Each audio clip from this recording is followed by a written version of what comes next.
Viewers, welcome to GPA's sponsored talk show, Promising Bangladesh. Today our guest is Her Excellency Haznah Muhammad Hashim, High Commissioner of Malaysia to Bangladesh. Well, Ms. Hashim, how are you? Yeah, fine, thank you. You have been here for a long time, maybe 2 years. Yeah, 2 years now. So what is the impression about Bangladesh and understanding? Yeah, Bangladesh is a very progressive country economically. It has been going through a lot, I think, in the past, historically, and now in terms of the economic development, especially, it's very impressive. Yeah. Have you visited any private places so far? I was in Cox's Bazar because we used to have a Malaysian field hospital there. But now we already handed over to the Bangladesh government. And it's such a beautiful place. Apart from the camp, I also went to the beach. I think that is the longest sand beach in the world. Right? So far I understand that you used to offer prayer every day 5 times and you are very religious. And the people of Bangladesh are also religious. And what is your thinking about the people or culture of Bangladesh? There are a lot of similarities culturally between the Bangladeshi and Malaysian. That is, for me, that is not an issue whether you are religious or not. That is only the obligation as a Muslim. Even though Bangladesh is a secular country, but still a prayer also been observed here. I hear the azan, we call it, the calling for the prayer every day. And my residence in Baridara, just next to the mosque, and every day I saw people going to the mosque. So it's the same. And also in terms of the food, biryani also is very popular in Malaysia. Of course, it's a different type of biryani, not like your kachi biryani. Kachi biryani. Yeah, yes. we don't have that in Malaysia. It's only peculiar here. It's a very special dish, the signature dish of Bangladesh. But we still have biryani in Malaysia. Well, from cultural to the main area, come to the point of it, because relation between Bangladesh and Malaysia is long way. Father of the nation, Bangabandhu Sheikh Mujibur Rahman, visited your country long time ago, and Yes. your king, the then king, also visited Bangladesh. Yeah. What are the present standing between the relation between Malaysia and Bangladesh, and what is your analysis and focus here? Yeah, that was true. The relations goes a long way.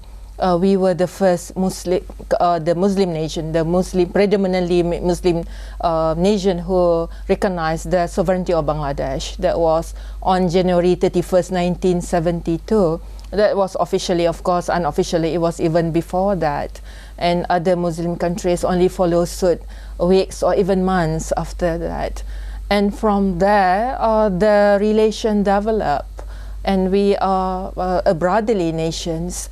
In terms of the sectors that we are in cooperation, in terms of our cooperation, is not only dedicated to certain sectors only. We are not focusing, for instance, human resource. Of course, that is important, but that is not all about our relations. It's more than that. And right now, trade and investment, we have the government link company, the subsidiaries of our government link here, Robi Axiata. The investment of Robi Axiata alone, cumulatively, is already more than 4 billion USD. And this is the subsidiary of the Malaysian government link companies, that is Axiata Group. That is so much in terms of the trust that the Malaysian government put in Bangladesh, in terms of investing from the money of the people of Malaysia. Yeah. Is there any prospect of free trade between Bangladesh and India? That was Because already, discussions are on. Yes, it was in fact in 2010 when it was first explored, I think. But right now we are revisiting this. We have not started any negotiation yet. We hope that we are moving towards that. and that's really we are hopeful that a free trade agreement could eventually be concluded for the benefits of both not only the two nations but also the people of both countries. Yeah. Is it possible under the existing system, because you know very well that we are not producing so many items, but Malaysia has so many areas to provide, and there must be some gaps, imbalance between the two. If there is any free trade agreement at this very moment, we have to wait. Yeah, but the thing is we have to look at the figures as well. Perhaps that is the sentiments. Pre-pandemic figure, it was 2.6 billion USD. Yeah. Of course, it's more towards Malaysia in terms of the trades, the balance. 2019, we were affected by the pandemic. Right, to 2020, the figure went down to 1.44 billion USD. 2021, it regained the momentum back to the figure just as before the pandemic. And 2022, the trade figure doubled up to 4.55 billion USD. I myself was really surprised to see it. I projected that it only able to do that within the next 2 or 3 years, but we already achieved that by 2022. So judging by the volume of the trade itself is a good indicator for us to have a free trade agreement. I know people are talking about the trade imbalance, but the free trade agreement is exactly the answer to that. In order for your goods to be more competitive in the Malaysian markets, let's say your agricultural products, your mangoes, and during winter a lot of tomatoes and things. I learned before there was one occasion whereby the tomato being exported to Malaysia, and the price of course is double or triple even. And the only way to be more competitive is by using this FTA framework. Well, we'll go for a short break, then we'll come to you again. Yes, we are going for a short break, and very soon we are coming to you again.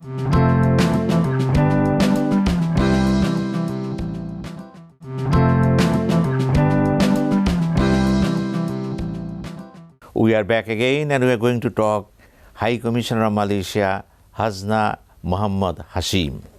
Well, we are talking on so many things. Now the turn is, what is your analysis about why Malaysia, once upon a time, is going up and coming down, and it is supposed to cross 12,000 US dollar per capita income, but it came down.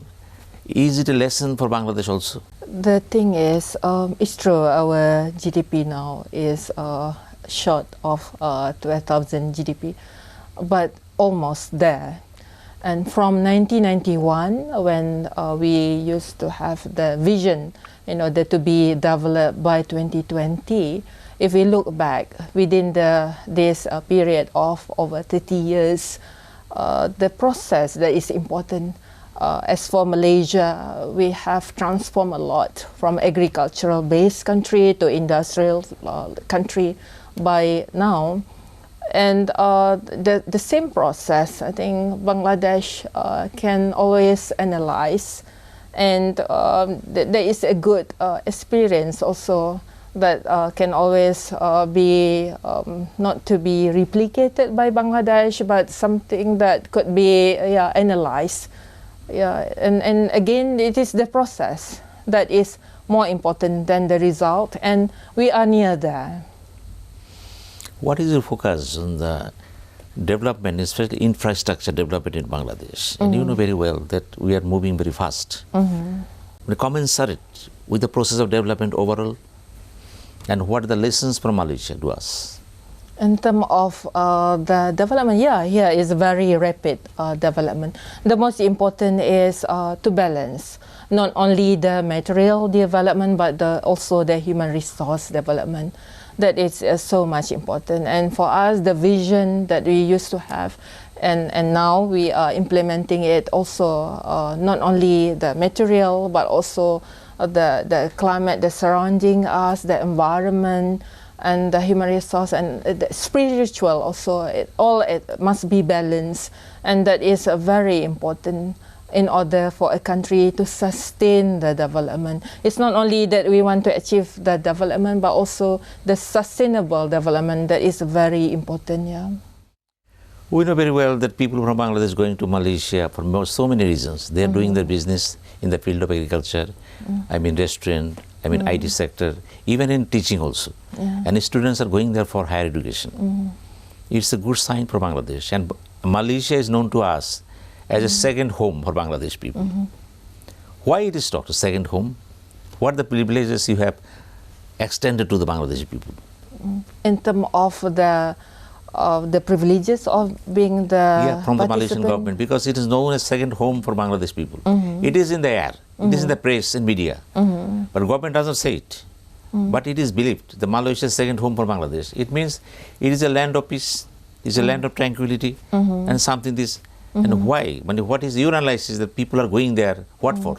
The most important is the trust I think the Bangladeshi have in Malaysia in terms of our education system. For instance, I'm grateful and thankful for the Bangladeshi people and the Bangladeshi government, the fact that you choose Malaysia as your preferred destination for the education, and hopefully subsequently also for medical tourism.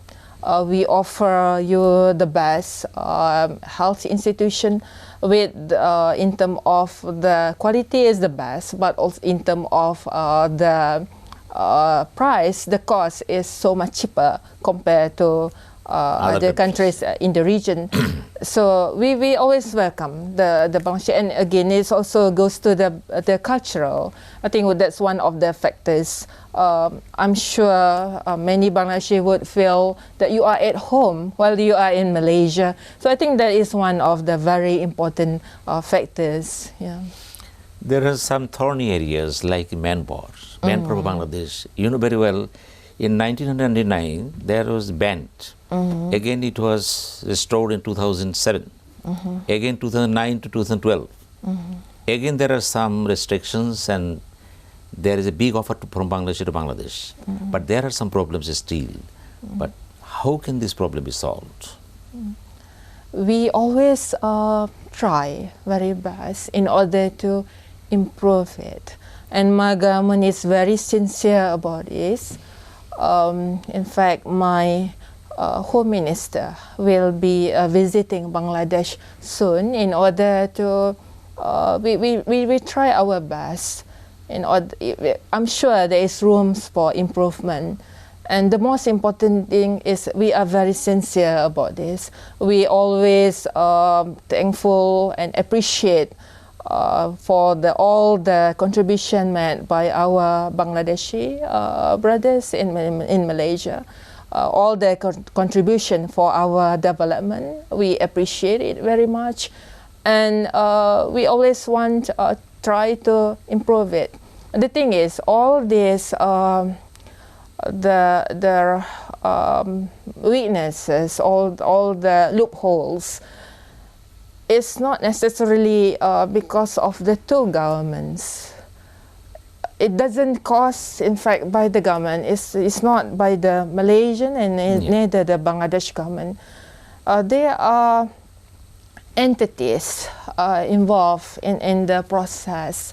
I think both government, we need to be closely cooperated in order to overcome this. And sincerity is one of the important elements. I engage a lot with the relevant ministry here, and Honorable Minister Imran, and he's very sincere in order to work closely with us, and we will try our best. Thank you very much. We'll go for a short break. Yeah, thank you. Again, we are going for a short break and coming back very soon. Thank you.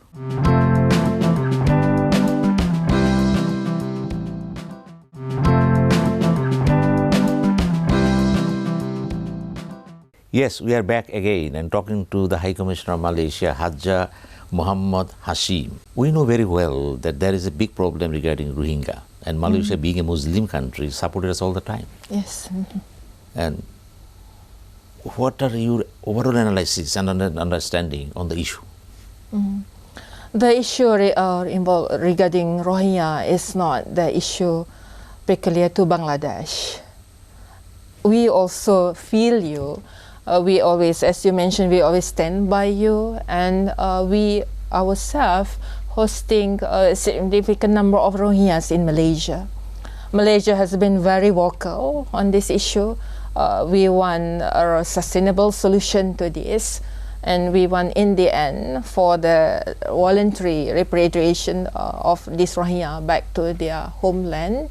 That always the goals that we want to achieve. But of course, in order to achieve that goals, there are many challenges in the reality of the regional issues that need to be overcome. And for that, the most important, I think, is for the whole international community to also have the sense of belongings on this issue. That this is not the issues regarding Malaysia or Bangladesh or ASEAN for that matter. This is an international issue that everybody, every members of international communities, they should also work towards the solution of this issue. Yeah. Your country is very much known for the upholding the values of democracy. And we are proud of it. There is a continuity of democracy. Thank you. Yeah. And what are the plus points for your country, and what are the golden keys to you that you are never broken up? Always continuity from the very birth of your liberation. I mean, independence is still going on. What the message are you going to pass to the, the viewers at this very moment? Malaysia and democracy.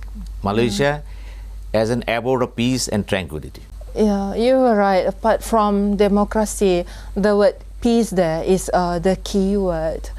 From the day we achieved our independence, that was through, not through a bloodshed. It was through negotiation, through peaceful negotiation. Whenever we had some maritime overlapping claims or territorial claims with our neighbors, we resolve it through the peaceful settlement.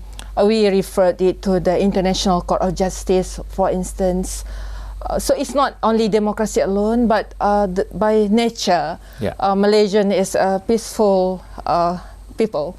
And when we, there were times when there was a change of government, and the transition also, it was very peaceful. So I'm grateful for that. And the lesson learned is, I think, to put our rationals and the logic and the reality above any other sentiment and emotional. The emotional sentiment is very dangerous. When you got to be emotionally attached to certain things without any logics, then that is the key towards a problem. Yeah. How do you consider Tengku Abdul Rahman? I mean, he's the father of the nation or the founding one? What is the position? He is the father of independence. Independence. Yeah. And of course, the independence was the beginning of Malaysia, right? So by giving that gift to us is of course it also collectively with the effort of many people that involved to fight for our independence. And that was the beginning of Malaysia. And of course, we always grateful to all these people who give birth to Malaysia. Yeah. Is there any border conflict between Malaysia or any neighboring country? Yeah, we have, but I wouldn't call it conflict. It's just issues. Of course, because we have a brotherly relation with our neighbors, and brothers do have issues, right? Not a big one. Territorial actually not is... such escalation, no escalation. No, territorial is a very sensitive and delicate issues, but we manage it well with our neighbors. So we manage it through a peaceful settlement, yeah. Thank you very much for coming to our studio and talked on Promising Bangladesh, and definitely we'll invite you again to talk on Malaysia. Thank you very much. Thank you. Yeah. Viewers, we talked to the High Commissioner of Malaysia, Her Excellency Haznah Muhammad Hashim. He talked on so many things on Malaysia and relation between Bangladesh and Malaysia, and we are very proud of her that he performed her responsibility in Bangladesh in a very smooth manner and having respect from both government level and private sector level, and he is mild enough to us also. And we pray to Allah so that he may continue more and more in Bangladesh. Thank you very much.